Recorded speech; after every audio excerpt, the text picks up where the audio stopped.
how many of the professional groups are represented. And professional groups go beyond the Bar Association, for instance, which even on its own is asking for more than one nominee. Now, there are several other professions. Have they been brought in?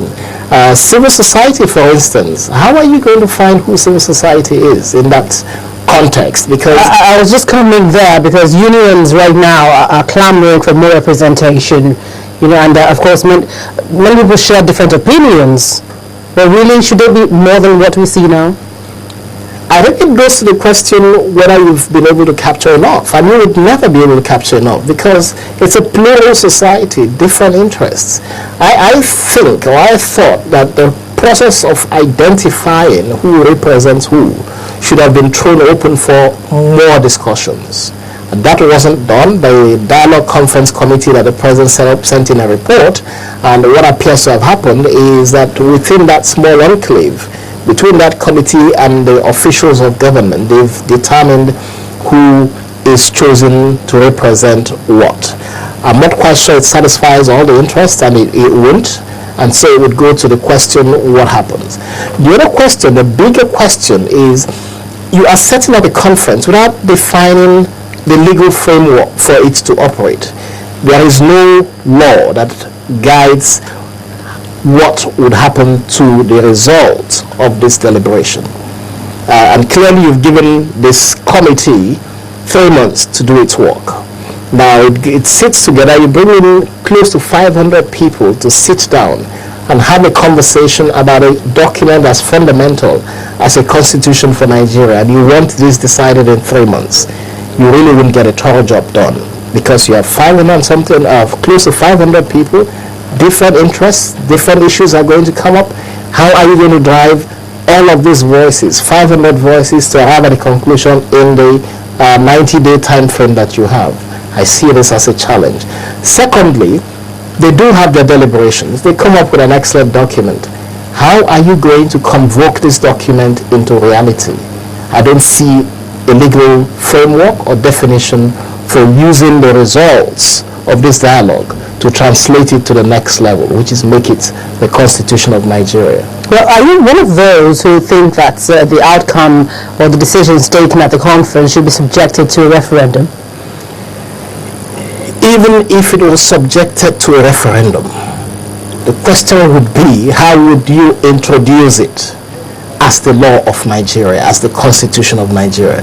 If we're operating under the legal framework, the constitutional framework that we have in existence today, it says that the only way by which you can amend this Constitution, by which you can disuse this Constitution, is as established in Section 8 and Section 9 of the Constitution. Now, how do you fit what is being proposed now into those sections? That's not understood. I haven't seen the president bring in a critical arm of government that would have helped him to do this, which is the legislature. And for me, that is where this begins to fail, if we are to follow the law strictly. Secondly, the president hasn't shown, or the executive has not shown, that it has an understanding of how to push through its bills, its policies in Parliament. In the last 2 or 3 years, how many bills has the executive pushed through in the National Assembly that has succeeded or has even been introduced at all? There is no clear legislative agenda in this government. There is in most democracies, the administration would come in, it will outline its legislative agenda, it will tell you the bills that it intends to push through. We just saw that with the United States, Barack Obama, how he pushed and pushed to get his health care bill through and did succeed. Do we have a legislative agenda for this government? I don't see it. Is this national dialogue a legislative agenda by the government? It hasn't said so. If it is, have you had bipartisan talk with all of the interest, particularly the presiding officers in the 2 houses of the National Assembly and with the speakers in the State House of Assembly? I haven't seen that. So what magic are you proposing beyond an unconstitutional throw-in of the product of your own conference? What magic are you going to use to introduce this? I don't see it. So I think from the onset, this looks like a failed mission. Coupled with the fact that this is happening in parallel with elections. The president introduced I wouldn't even say the president, the Minister of Petroleum introduced the Petroleum Industries Bill and pasted her pictures all over the place. What has happened with the PIB?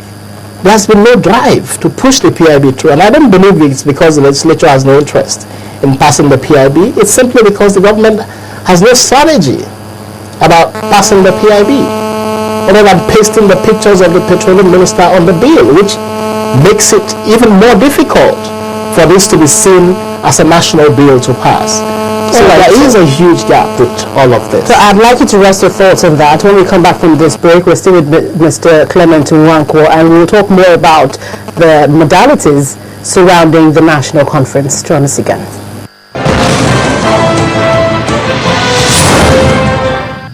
There is so much to be said about the way and manner that the number of the delegates have been allocated to different organizations and constituencies. We demand that the federal government and the state government nominees be reduced, and that the larger number of delegates should be allocated to civil society, in particular those of pro-democracy civil society movements. The outcome of the national conference should be subjected to validation of the peoples of Nigeria in a referendum. Anything short to that, we think it is a short change of the entire process. We suggest that 2 months into the 3 months conference, there should be a break to enable delegates to report back to their constituents and revalidate their mandates as they were given, so that there is accountability mechanism.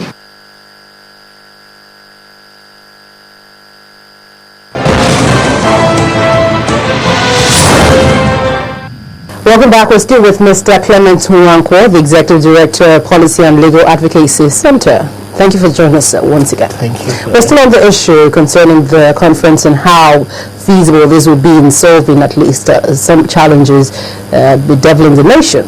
You mentioned that the timing appears wrong, which is the beginning of failure to you. But does it not matter to you that, of course, this is coming just when Nigeria is celebrating her centenary?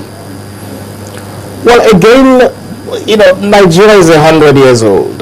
Certainly, it's an anniversary we should all be proud to celebrate. In spite of our challenges, in spite of our failures, we could be well way ahead of where we are today. But certainly, 100 years is a significant time to celebrate.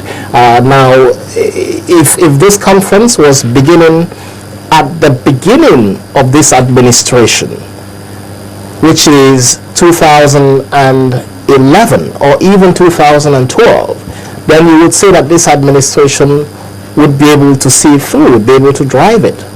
Now, when you have a president who is seeking re-election, the last year of a 4-year term is a lame duck year. There is no way you can drive through such huge, the most monumental legislative agenda in 12 months.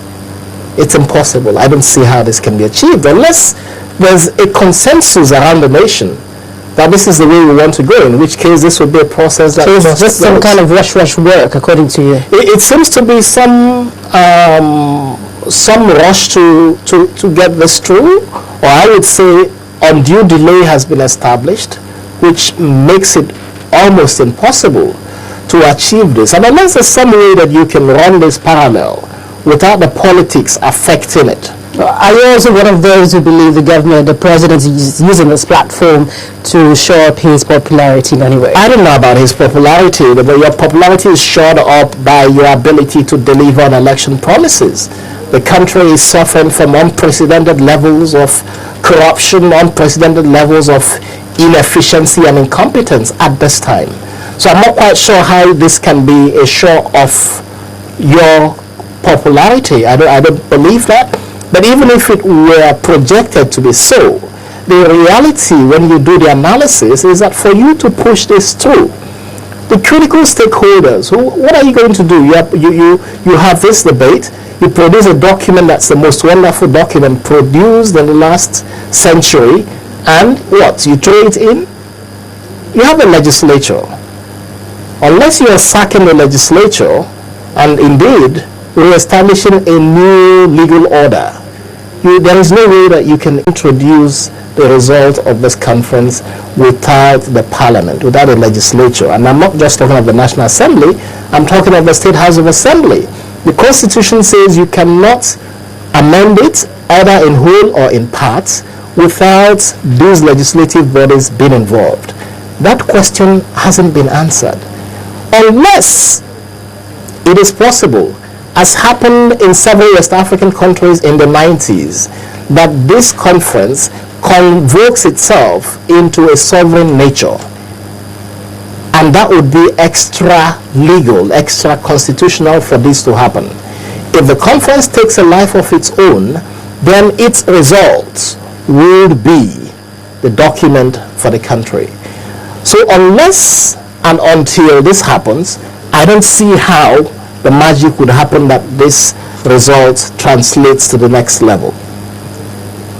Now, if the parliament decides that the results of the conference is so wonderful that they can amend the constitution in order to use this document because it's of such moral force as to compel them and get the citizens to compel the legislature to adopt this as the constitution for Nigeria, I don't see how this moves forward. And that's really my concern about the conference. How do you get the product in?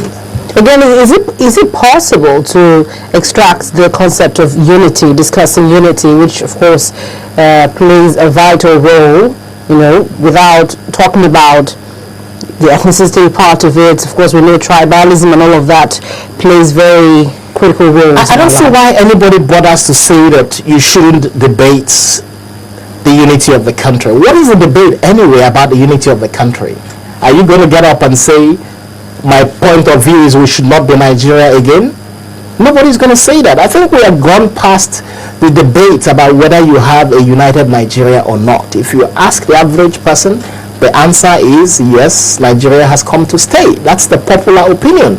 I personally do not believe that you should go into giving the instruction or giving the notice that the unity of Nigeria is not in debate. It's in debate, but debate in what context? So that was unnecessary. It was unnecessary because what we are simply saying is that this is Nigeria, this is our country, and we want to talk about the basis of the governance of Nigeria. Now, for the average Nigerian, it's not about the law. It's not about the legal instruments that sets up this country. It's about the economic and social justice issues. How do you achieve good governance? How do you ensure that you go and you vote and your vote is counted? How do you ensure that the person you have voted for respects the commitment he has made to you? How do you ensure that people do not carry out impunity of bad governance, that people do not go in rather than work for you, rather than give you and deliver on good governance? They simply go in, they seize public resources for their use and hope to unleash it to pay for votes in the next elections. Because what you are seeing happening in the country today is that budgets are made, they're never implemented, monies are drawn from the public treasury, those in office who draw the money hope to use it and pay off what they call stakeholders in order to get returned as winning the next election. This must change, and that's what needs to change. It's not about whether Nigeria should stretch from Badagry to the borders with Lake Chad. That's not what it is about. Nigeria. Nigerians are not, in my sense, asking the question whether this geography should exist. No. They're asking whether this injustice of a few stealing the resources of the country should continue. Whether this injustice of those who abuse with impunity the powers they are given should use the resources that they have taken from the public treasury to continue to hold on to that power. That's what the issue is, and that's what worries this country, and that's why unless we can solve this problem of impunity in bad governance, impunity of corruption, unprecedented and the extraordinary levels of corruption, unless we can solve it, then it doesn't matter whether you create an Oduduwa Republic or a Biafra Republic or an Arewa Republic. Those injustices will continue even when we create my village republic, unless you can put in safeguards against bad governance. In my village, my kindred would want to create a country of its own. So for us as Nigerians, it's not a question about the geography of this country. For me, that debate is past, and I think for a lot of Nigerians, it's not about the geography called Nigeria. It's about the injustice, about the economic deprivations, about the impunity of corruption, about the abuse of power and abuse of political office by those who are in charge at the present time. There just been a lot of merit in some thought processes which happen to express negativity about the outcome of the conference. Of course, like what has been happening in the past. But do you really think, your opinion right now, is this a way forward for Nigeria? I think at this time, the way forward for Nigeria is to correct what is going on with the levels of abuse of office. That's the way forward. And if we can put it, how do you heal the people?